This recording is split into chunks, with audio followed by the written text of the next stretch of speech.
Welcome back to the podcast, you guys. It is the last podcast of this season. We'll be coming back in September, but I'll talk about this at the end of the episode. But first, I want to start with some topics.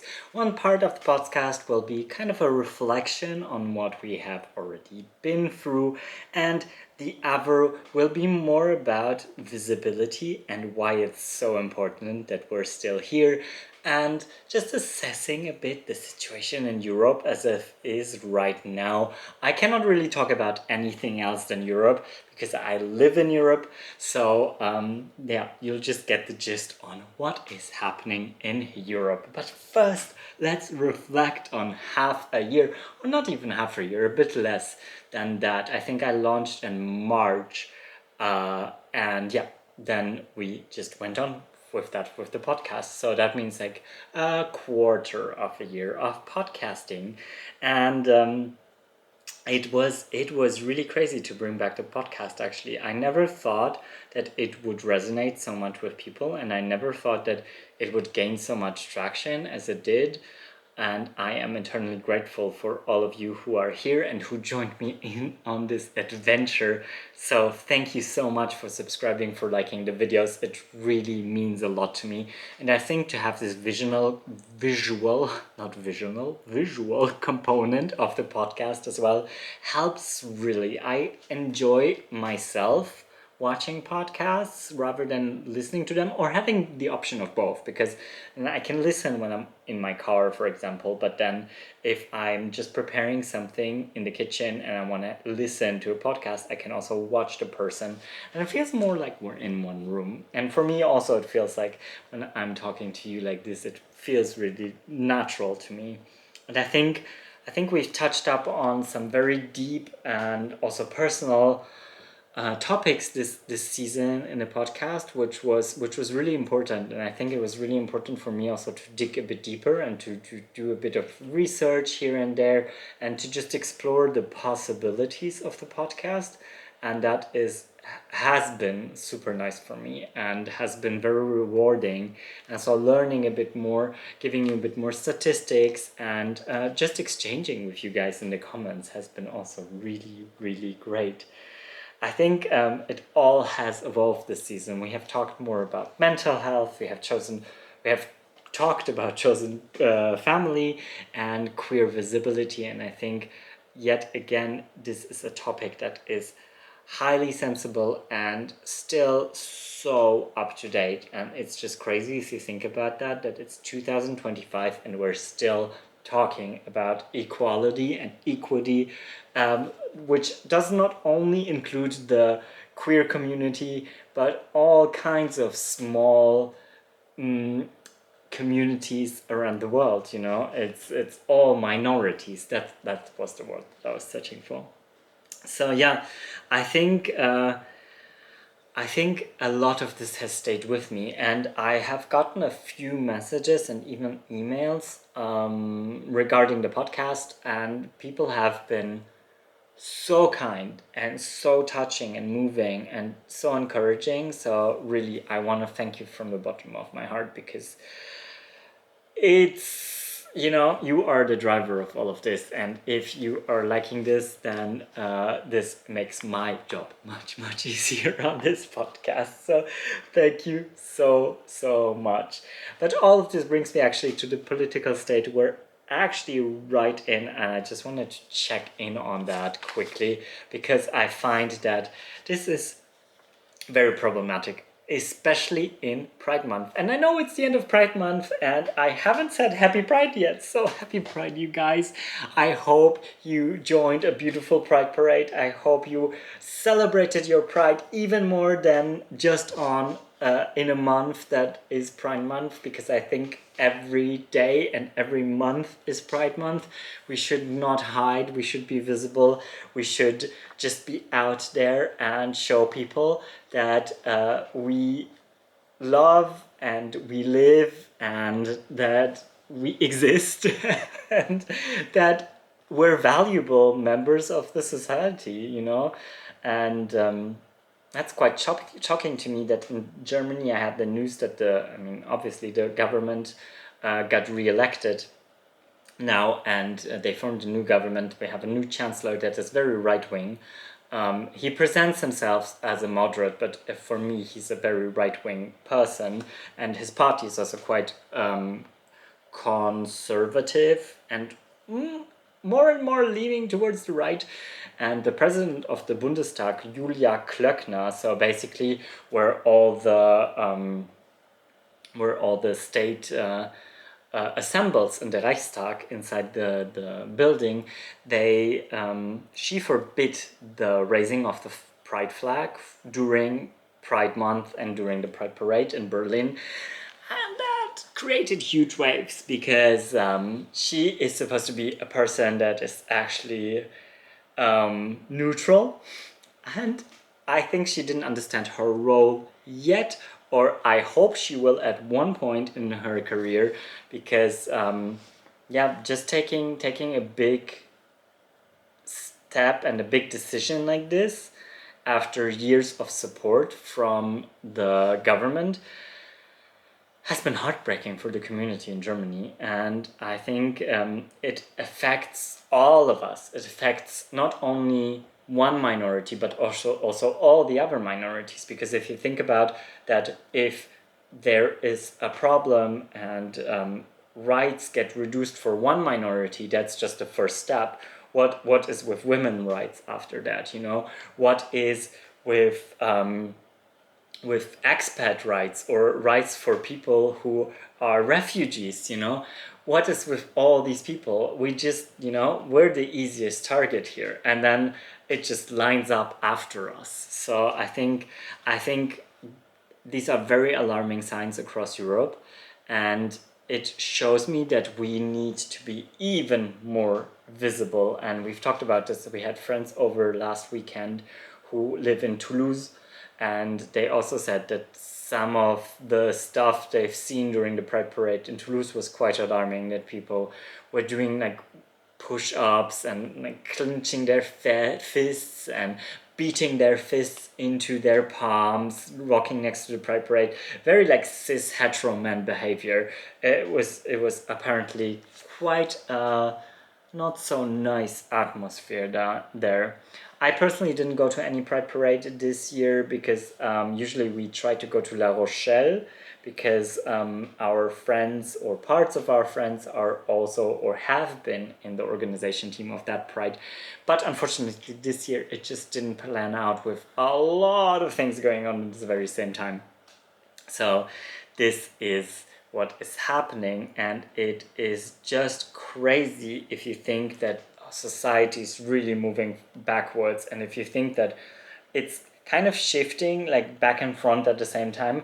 So we're advancing in technology, and AI is taking over everywhere. The internet is flooded with AI content that's very uncontrolled and very unregulated. At the same time, we are regressing in our societal views, and we are going back into this form of that was basically created by the church, by the way, by the Catholic Church. I mean, the marriage was created by the church.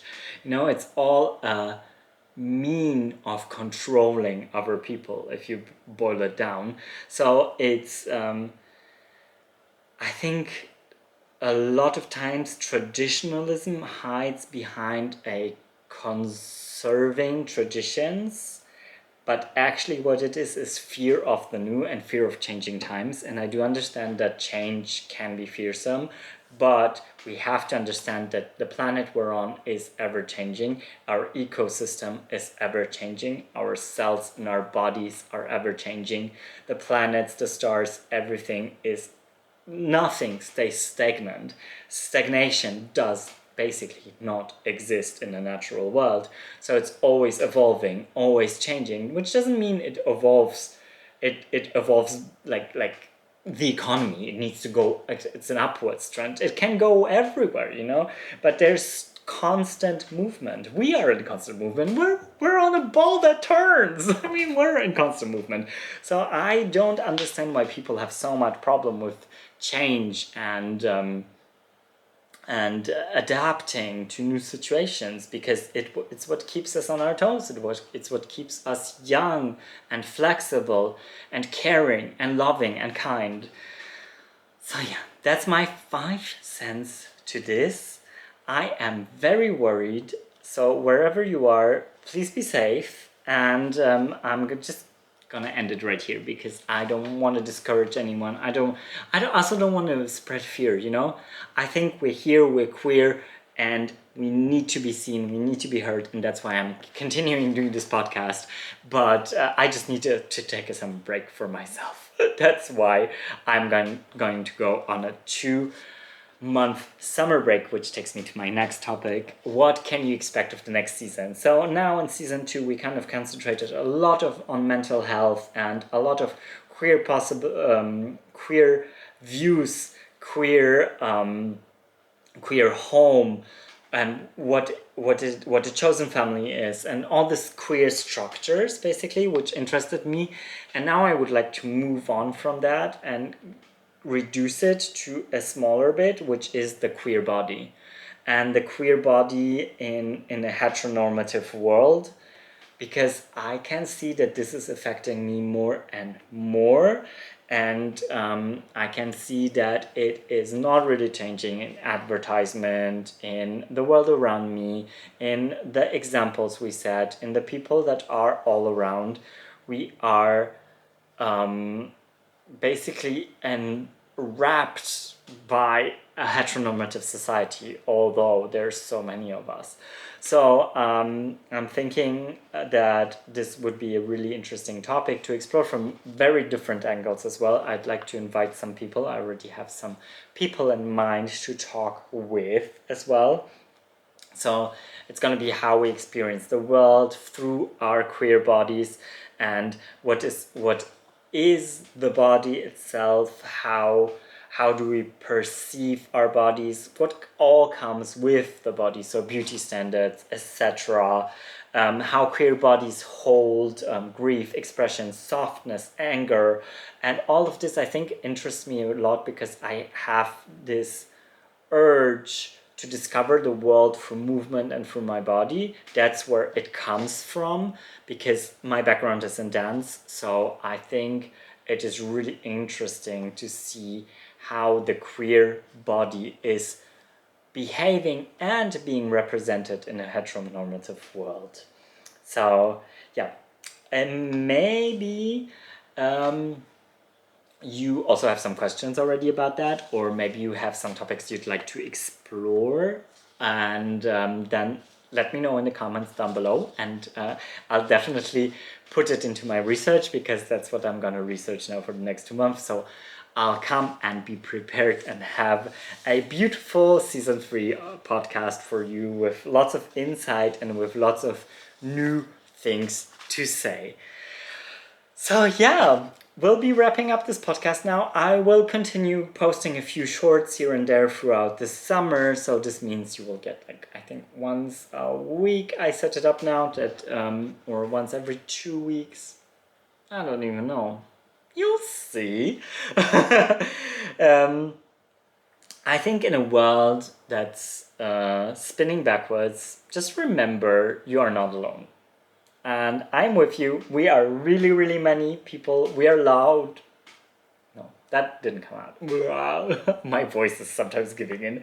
We are loud, we're soft, we're tender, we're furious, and very much alive. And we are just so many beautiful things. And just remember that you are beautiful, you matter, and that no one can take that away from you.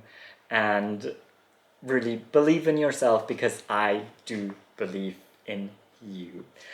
But before I let you go, finally, I wanted to leave you with some recommendations for the summer, because I thought maybe you would like to watch a movie, read a book. So there's just a few recommendations from my side about things and movies. I want to start with movies that have just been meaningful to me, queer movies, mostly gay oriented. I'm sorry. It's like, I think if you're a gay man, then you probably tend more to like watch all the gay movies. Well, whatever. So the first one is Summerstorm. It's a German movie. It's kind of like a coming of age film, and it meant a lot to me when I was growing up because it was the first like bigger production movie in Germany. For me, that I consciously actually like perceived, that depicted a queer character and a gay character, and was all about his coming out. It was all about like his way of coping with his queerness, and it's a beautiful movie, and I find it really deserves a spot in this movie playlist. Then Call Me by Your Name. Obviously, I mean, obviously, the cinematography, the everything about it. I mean, the love story is just so beautiful. Oh my god, I love it. And I think last year I turned it on. I was making a plum jam the whole day, and while I was just like making my plum jam, like getting out all the seeds out of the plums, I was just like watching it, and it was just so beautiful. It was so nice. It's such a great movie to just turn on when it's really hot outside and you're in your fresh apartment or in your fresh house because you've closed down all the blinds and everything, and it's kind of dark, and I just love it. I just love this movie. Then The Shelter came to my mind, and I haven't watched Shelter in a really long time, so I'm kind of like thinking it's an age gap movie. I just remembered that the soundtrack was really beautiful and that it was a really nice movie about like a straight man who already had a kid who then falls in love with a younger man. It was really beautiful. I just remembered that. I haven't watched it in a long time, so but it came to my mind because I was like, oh, it's actually quite summery as well. And then my last movie recommendation is Stranger by the Lake, which is, I think, a French film. It's kind of like a haunting film. It goes on the border of not really horror, I would say thriller. It's like a cruising scene movie that it all takes place around a lake. Um, it's not really a feel good like love story, but it's kind of intriguing as well. I remember when I was watching it, so I thought it deserved a place on this spot. And going on to my series is, and probably you've all seen those series, it's two series. So one is Heartstopper, which is both of them are actually teen series. So Heartstopper, because it's just like so beautifully made. It's heartfelt, it's beautiful, it makes me cry out my eyes like every time I watch it. And then Love Victor, which basically has the same effect on me. I have to say. It's like those teen series where I'm just like, oh, I wish my teenage life was like this. But yeah, no. But they are like two great series, and if you have watched them, I think I'm gonna rewatch them this summer because I think like they're just like so cute and so nice and just like really pretty. And then when it comes to books, I have actually 3 books to recommend that I have here. So the very first one is Banana Yoshimoto, and it's called NP. And Banana Yoshimoto is really the voice of my generation. I'm born in 1987, and she is so the voice of our generation, but in Japan. So there are some differences, but all in all, I find she captures the millennials quite well, and all the kind of like turmoil that goes inside of us. So NP is about like an unfinished book by an author that gets translated into Japanese, and it's a translator who has been also in an age gap kind of relationship with somebody who was translating the story and killed himself. And a lot of people who tried to translate the story have killed themselves.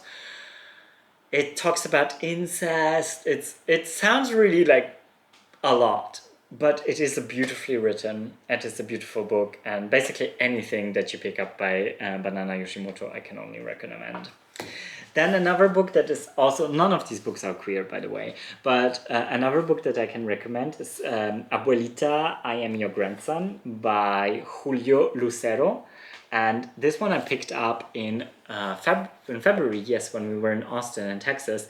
And this also takes place in Austin, Texas. And it talks about a family, or basically a guy whose family owns a restaurant, a Mexican restaurant in Austin. And it's a bunch of like short stories about growing up in this in between societies, basically.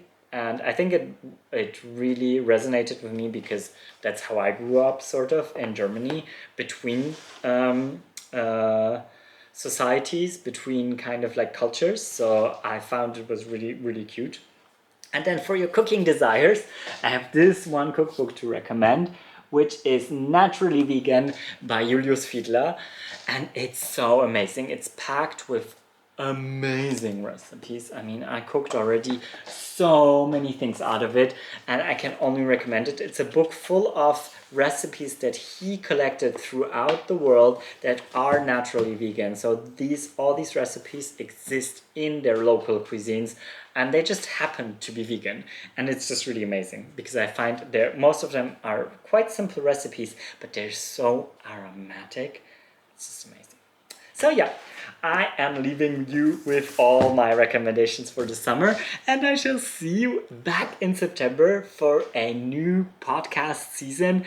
Thank you so much for following along on this journey, and I hope you have a beautiful summer. Just think about it. Once again, you are not alone. We're many, and we are here to stay. Until then, au revoir et à bientôt. Bisous from the southwest of France. Bye, guys.